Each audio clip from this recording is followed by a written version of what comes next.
twategeera nti ki bwe kumulungu kuva ku myaka myezi kuva yazaalibwa. Right from birth. She'd been very sickly, and at 1 month she was put on oxygen because they were saying she had pneumonia.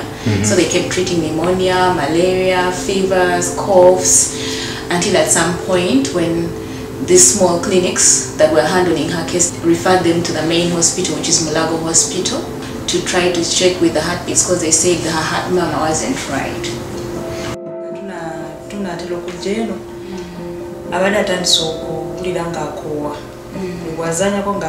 It was scary because I thought to myself, where am I going to get all that money that needs to treat the heart? I just resigned to the fact of, you know, we'll wait.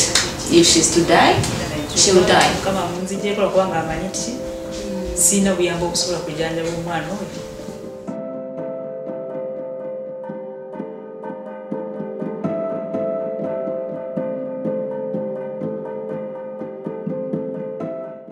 World Children's Initiative is a nonprofit organization that is driven by the spirit of giving back.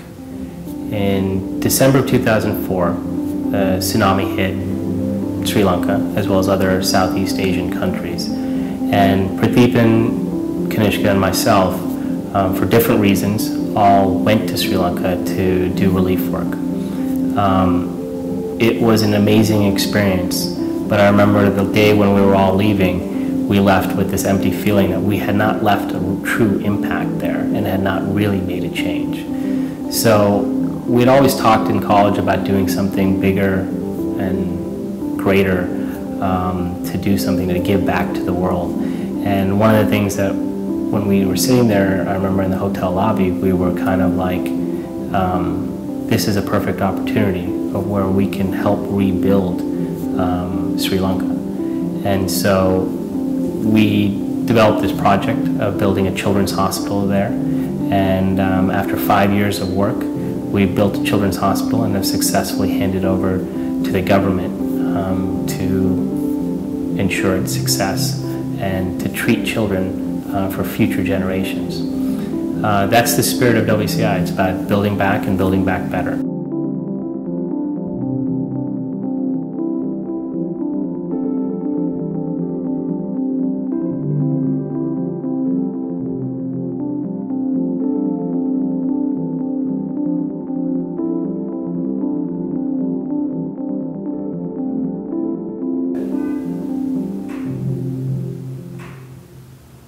So Deep's trip to Sri Lanka was excellent. It was very productive. We successfully negotiated the handover of Mathura Children's Hospital to the Sri Lankan Ministry of Health. This is great. I want to build off this momentum though and move on to our next project. So what do we have on tap? I think the best project out there right now that we've looked at is Uganda. I mean, Craig has built a good foundation there that we can build on and we can really help him. Can you clearly define what's their pediatric healthcare need? The nice thing about Uganda is they're really doing well against HIV. Their antiretroviral therapy has taken the incidence from double digits to single digits. So you can concentrate on other diseases. And what Craig has done is he's focusing on congenital heart disease and children's heart disease. So it fits in our mission, children healthcare. What do they have right now to treat these children? They need some help building infrastructure to help more kids receive care in Uganda. So then why don't we help them build the infrastructure for this minimally invasive cardiac cath lab that can do these interventional cardiac procedures to close these defects in Uganda?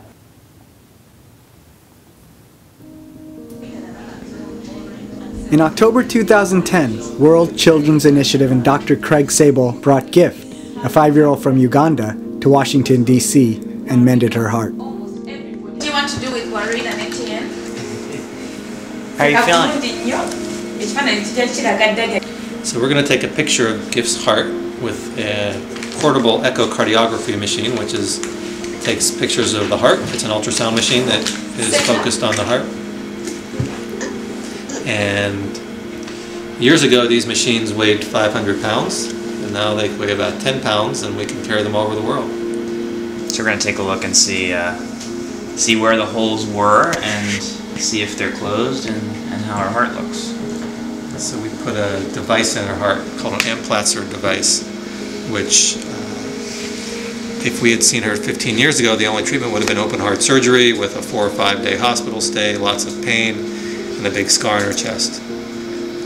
But on Thursday, she was able to have her hole closed in about 90 minutes with just a Band-Aid, no pain, and now 48 hours later, she doesn't know anything's happened to her.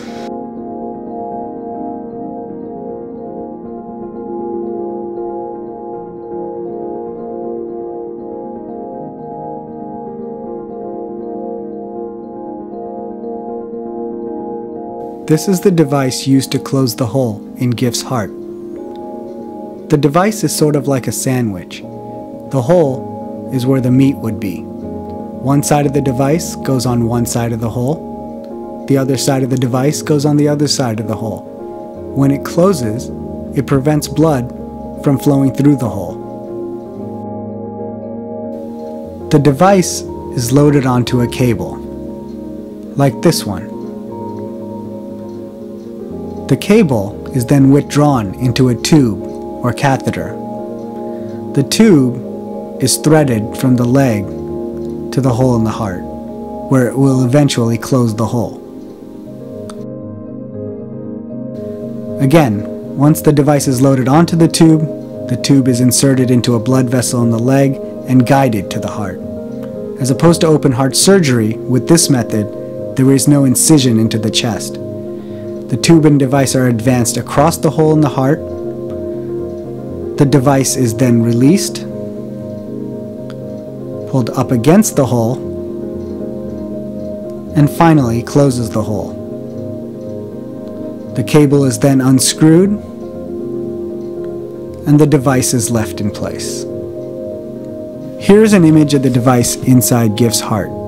You can see it being inserted, released, and unscrewed. So first we're going to listen to your heart and make sure it sounds okay, and then we're going to take a picture of it. We made lots of extra noise before. Sounds normal today, right? Children's hospital always gives them.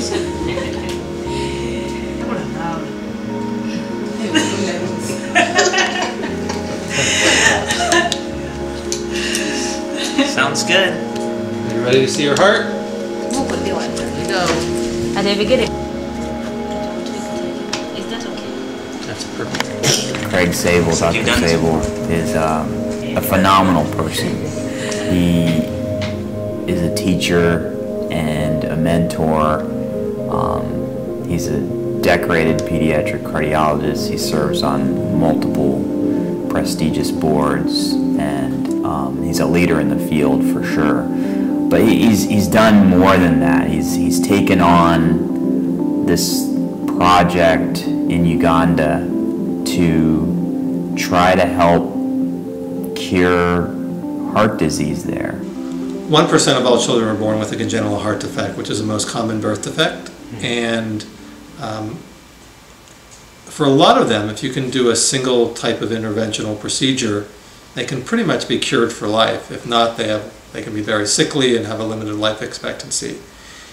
Gift had a heart disease. She actually had 2 heart diseases. A hole in her heart and an extra blood vessel that leads to too much blood flow to the lungs. What all that means is that she can't run around and exercise like normal kids. Long term, that means that it damages the lungs and she can't live a normal life. But in the short term, she can't be a regular kid.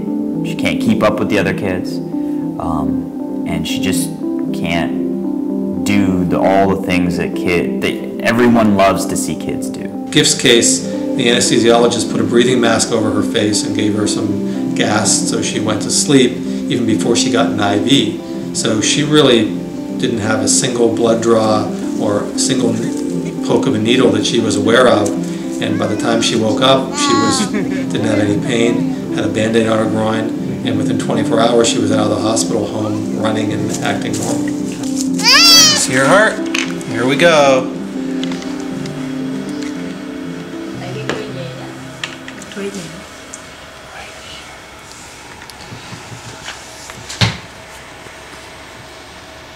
It's really pretty. So we're going to make the picture a little better.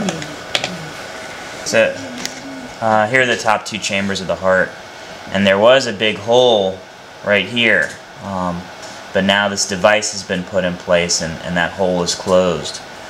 The heart has great function and it looks like it was a good repair. And we can just check to make sure the blood flow is going through the heart normally. Some more blood through the heart. Looks like the valves look good, they're not leaking. Through the work of Craig Sable and Abana heart healers, we've identified a particular healthcare need in Uganda. There are thousands of children who have congenital or acquired heart defects that currently can't be treated in Uganda. The only solution they have is to find some charitable organization to fund their trip to fly to Europe, US, or India to undergo treatment. Now obviously this only is effective for a very small number of those thousands of children who have this need to be treated. The next step is to work on getting even more exciting technology there, cardiac catheterization, which will allow even more children to get cared for. This is the type of cardiac catheterization lab we would like to build at Malago Hospital in Uganda. The lab will diagnose and treat congenital heart disease in children. This is the X-ray system that generates pictures for the doctors. This is where the patient rests during the procedure. These are the display monitors doctors use during the procedure. In 5 years, a lab like this in Uganda can be a reality. There are many advantages of doing heart catheterization over open heart surgery. The shorter hospital stays result in them being significantly less expensive, and the parents' anxiety and the child's anxiety is much, much less because they just really don't experience very much at all. So it looks like she's done. She's set. That's the thing about most pediatric heart disease. It can be very debilitating. It can shorten lifespan. It can take away what kids like to do. When you fix that heart, not only are you providing them the potential to live a healthy, normal life, but you're giving them the chance to be a kid again. And that's really what's beautiful about pediatric cardiology anywhere you practice. She's going to be even harder for you to keep up with now.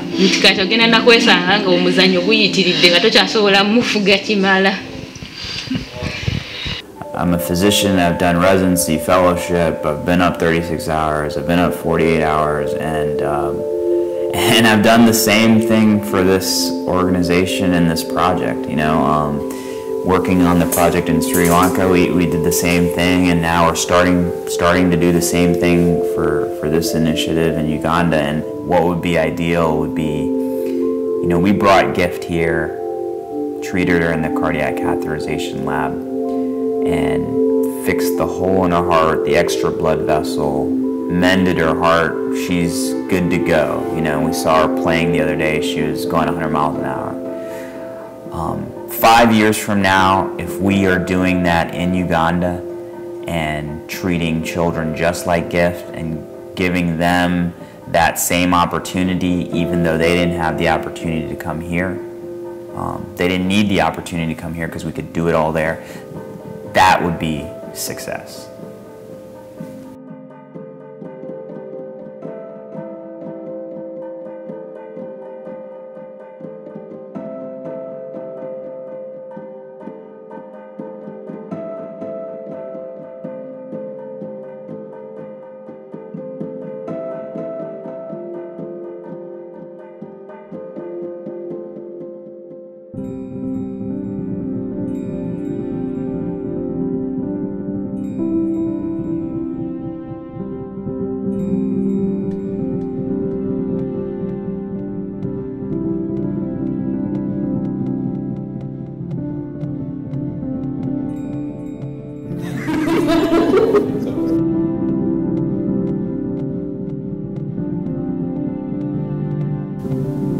Hey, Dee, Hello? do you have a minute? Yeah, I got a minute. Okay.